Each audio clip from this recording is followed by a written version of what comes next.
ભગવતી દેવી તો શક્તિ સ્વરૂપા છે. એ શક્તિ અખિલ બ્રહ્માંડની સંચાલિકા છે. દેવો પોતાની આ શક્તિથી સૃષ્ટિનું સર્જન, પાલન, સંહાર કરે છે. દેવોનો શક્તિપુંજ દેવી શક્તિ રૂપે કલ્પાયો અને એમાંથી દેવી શક્તિની ઉપાસના પ્રવર્તિત થઈ. નવખંડના નારાયણી નવદુર્ગાનું નવરાત્રિનું મહાપર્વ અસ્તિત્વમાં આવ્યું. એમ કરીને આપણા ભારતમાં કુલ 4 નવરાત્રિઓ ઉજવાય છે. વર્ષભરના તહેવારો પર્વો મોટે ભાગે એક દિવસીય હોય છે, પરંતુ દેવી શક્તિનું નવરાત્રિનું પર્વ 9 દિવસનું અને તે પણ વર્ષના જુદા જુદા સમયે 4 નવરાત્રિઓ રૂપે ઉજવાય છે. દેવી શક્તિનો આટલો બધો મહિમા કેમ કરાયો હશે? આના ઉત્તર રૂપે કહી શકાય. માર્કંડેય પુરાણના દેવી મહાત્મય પ્રમાણે મહિષાસુર જેવી આરાસુરી શક્તિઓને સંહારવા બધા દેવોએ પોતપોતાની શક્તિઓનો એકત્રિત કરી. એ શક્તિપુંજમાંથી મહાતેજસ્વી અને પરાક્રમી મહાદેવીનું પ્રાગટ્ય થયું અને એ મહાદેવીએ આરાસુરી શક્તિઓનો સંહાર કરીને દેવોનો અને સૃષ્ટિને ત્રાસ ભય મુક્ત કર્યા. બધા દેવોએ પોતપોતાના શસ્ત્રો પણ એ મહાદેવીને પ્રદાન કરેલા. આમ દેવી શક્તિમાં બધા દેવોની મહાશક્તિઓ સંચય થયો. પોતાની શક્તિ વિના કોઈ પણ દેવ કશું કરી શકતા નથી. દેવીના ઈશારે દરેક દેવ કાર્ય પ્રવૃત્ત થાય છે. એમ આપણી પુરાણ કથાઓ કહે છે. એક જ મહાદેવીના અનેક સ્વરૂપો છે.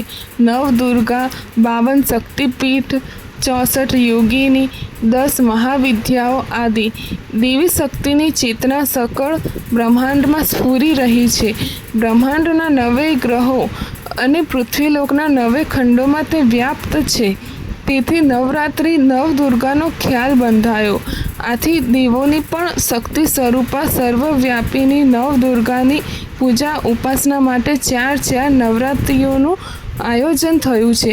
આ 4 નવરાત્રિઓ છે: શાકંભરી નવરાત્રિ પોષ સુદ 8મથી પૂનમ સુધી, ચૈત્રી નવરાત્રિ ચૈત્ર સુદ 1મથી નોમ સુધી, અષાઢી નવરાત્રિ અષાઢ સુદ 1મથી નોમ સુધી અને આસો નવરાત્રિ આસો સુદ 1મથી નોમ સુધી. ચૈત્ર સુદ 1 ગુડી પડવોના પાવન પર્વે ચૈત્રી નવરાત્રિનો આરંભ થાય છે અને રામનવમીએ તેની પૂર્ણાહુતિ થાય છે. ચૈત્રી નવરાત્રિના 9 દિવસો દરમિયાન બીજા પણ અનેક પર્વો વ્રતો ઉજવાય છે. ગુડી પડવો શાલિવાહન શક પ્રારંભ ચૈત્રી નવું વર્ષ. ગુડી એટલે ધજા, ધ્વજ, દંડ, જે વિજયનું પ્રતીક છે. ભગવાન રામે ત્રાસ અને આતંક ફેલાવનાર વાનર રાજ વાલીનો વધ કરીને દક્ષિણ ભારતની ભૂમિને ભય ત્રાસમાંથી મુક્ત કરી. રામના આ વિજયને લોકોએ વિજયની ધજા રૂપીને વધાવ્યો અને ગુડી પડવાનું નામ આપીને આ અસ્તિત્વમાં આવ્યું છે. ચૈત્રી નવરાત્રિના તહેવારો અને વ્રતો ખાસ કરીને મહારાષ્ટ્ર, ગુજરાત, ઉત્તર પ્રદેશ વગેરે દેવી શક્તિની આરાધના ઉપાસના માટે ચૈત્રી નવરાત્રિનું અનુષ્ઠાન કરાય છે. ચૈત્રી નવરાત્રિના 9 દિવસ દરમિયાન અનેક તહેવારો અને વ્રતોનો સંગમ થાય છે, જેમ કે ગૌરી ત્રીજ, વિનાયક ચતુર્થી, શ્રી પંચમી, સ્કંદ ષષ્ઠી, ભવાની અષ્ટમી અને રામનવમી. ગૌરી ત્રીજે શિવ પાર્વતીની પૂજા કરીને સૌભાગ્ય અને મનોરથોની સિદ્ધિ માટે સૌભાગ્ય શયન વ્રત અને મનોરથ તૃતીયા વ્રત કરાય છે. ગૌરી પાર્વતી અને ગણપતિ વિનાયક ચતુર્થીની અશોક પુષ્પોથી પૂજા કરાય છે. વિનાયક ચતુર્થીએ દિવસભર ઉપવાસ કરી રાત્રે ચંદ્ર દર્શન પછી ઉપવાસ છોડાય છે. સ્કંદ ષષ્ઠીએ ભગવાન સ્કંદ કાર્તિકેયની ઉપાસના કરાય છે. ફાગણની અમાસે ઉપવાસ કરી ગુડી પડવાના દિવસે સૂર્યને પૂજા કરીને આરોગ્યવર્ધક આરોગ્ય પ્રતિપદા વ્રત કરાય છે.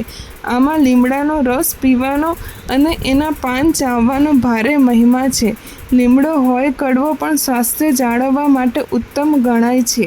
આ દિવસે સૂર્યની પૂજા દ્વારા ઉર્જા પ્રકાશ મેળવીને કડવા લીમડાનું સેવન કરીને શરીરને સુદૃઢ અને તંદુરસ્ત બનાવાય છે. ચૈત્ર સુદ 8 ભવાની અષ્ટમી દુર્ગાષ્ટમી કે અશોકાષ્ટમી કહેવાય છે. આ દિવસે માતા દુર્ગા દેવી ભવાની સ્વરૂપે પ્રગટ થાય છે. આ દિવસે ભવાની માતાના દર્શન કરી અશોક ફૂલની કળીઓનું પાન કરવું અને લિંગ પુરાણ કહે છે. રામનવમી ભગવાન શ્રી રામનો જન્મદિવસ છે. આ દિવસે ઠેર ઠેર રામ રથયાત્રા નીકળે છે. રાવણ વૃત્તિનો ત્યાગ કરી રામ વૃત્તિ અપનાવાય છે તો જીવન સ્વર્ગ જેવું બની જાય છે, એવો સંદેશ શ્રી રામચરિત માનસમાંથી મળે છે. ચૈત્રી નવરાત્રિ. આસો નવરાત્રિ એ મહોલ્લામાં કે રોશનીથી ભરેલી શેરીની વચ્ચે માતાજીની માંડવી મૂકાય છે અને તેની આસપાસ ખાસ કરીને સ્ત્રીઓ ગરબે ઘૂમે છે. માતાજીનો ચાચર ચોક ગરબાના દીવડાઓથી ઝગમગી ઉઠે છે. અન્ય ચૈત્રી વગેરે બાકીની નવરાત્રિઓમાં ગરબે ઘૂમવાની પ્રથા નથી. આદ્યાશક્તિ જગદંબાના મુખ્ય 3 સ્વરૂપો મહાકાળી, મહાલક્ષ્મી અને મહાસરસ્વતી તેમજ અન્ય માતૃકાઓની પૂજા ઉપાસના ચૈત્રી નવરાત્રિમાં કરાય છે. માતાજીની મુખ્ય 9 સ્વરૂપોના પૂજન અર્ચન પણ શ્રદ્ધાપૂર્વક કરાય છે. અન્ય નવરાત્રિઓની જેમ ચૈત્રી નવરાત્રિના આરંભે પણ માતાજીના ગોખમાં ઘટ સ્થાપન કરીને તેની આસપાસ 7 પ્રકારના નવા પાકેલા ધાન્યના જવારા ઉગાડીને ઘટ સ્વરૂપ કે જવારા સ્વરૂપ માતાજીની રોજ પૂજા થાય છે. ચંડી પાઠ કરાય છે. 9 દિવસ ઉપવાસ કરાય છે. ઓખા હરણ વંચાય છે. પૂર્ણાહુતિના દિવસે માતાજીની પૂજા આરતી કરીને નૈવેદ્ય ધરાવીને માતાજીને ભાવભીની વિદાય અપાય છે. યા દેવી સર્વભૂતેષુ શક્તિરૂપેણ સંસ્થિતા નમસ્તસ્યે નમસ્તસ્યે નમસ્તસ્યે નમો નમઃ.